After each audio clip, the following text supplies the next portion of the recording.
Ito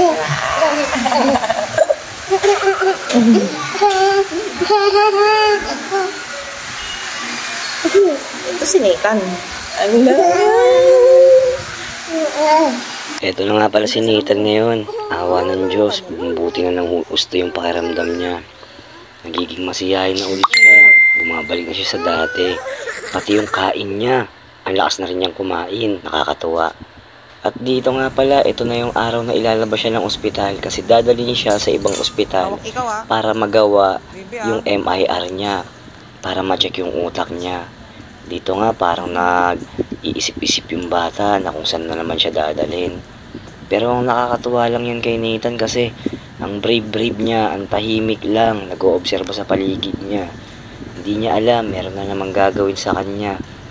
Sana hindi siya umiyak. At dyan, nilalabas na siya ng ospital para isakay sa ambulance. Sobrang namimiss na namin yung batang yan. Sana makalabas na siya. Pero palagi ko, pagkatapos na itong MIR, baka ilang araw na lang sila dyan sa ospital, palabasin na rin siya. Sana, wala namang makikitang hindi maganda sa kanya. Sana, negative ang lahat. Sana, maging mabuti ang result. At sana, makauwi na rin siya para makasama na namin at makapagpahinga dito sa bahay. At para na rin makatulong. Kasi, mas maganda kung kasama niya kami. Kasama niya yung mga nag-aalaga sa kanya. Kasama niya yung mga alam niyang tunay na pamilya niya. At eto, malapit na siya sa ambulance niya. So, kung titingnan nyo siya, parang kampante lang.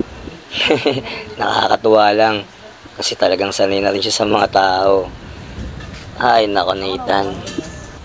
Pagaling ka agad para mapaglaro na tayo. At yan nga, ipapasok na siya sa ambulance niya. Baby! Hala!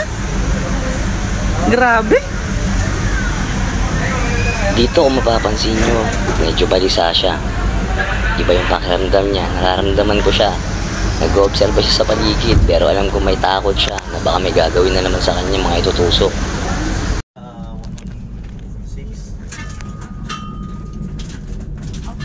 Okay lang ba yan? Si? Nathan? Ay, uy. Si Nathan? Eh, mabiyahe. Tinanong ko naman sila. Saan ba yung ice cream? Sa malakas. Sa taak dito.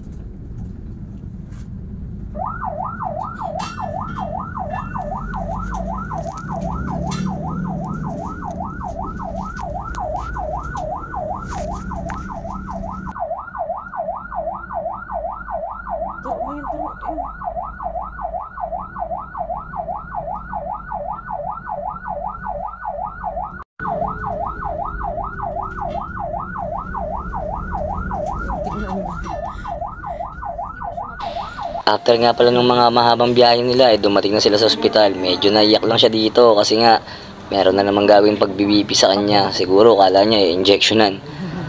Lord, sana po maging clear po ang lahat at sana makalabas na po si Nathan. Kayo na po ang bahala sa kanya.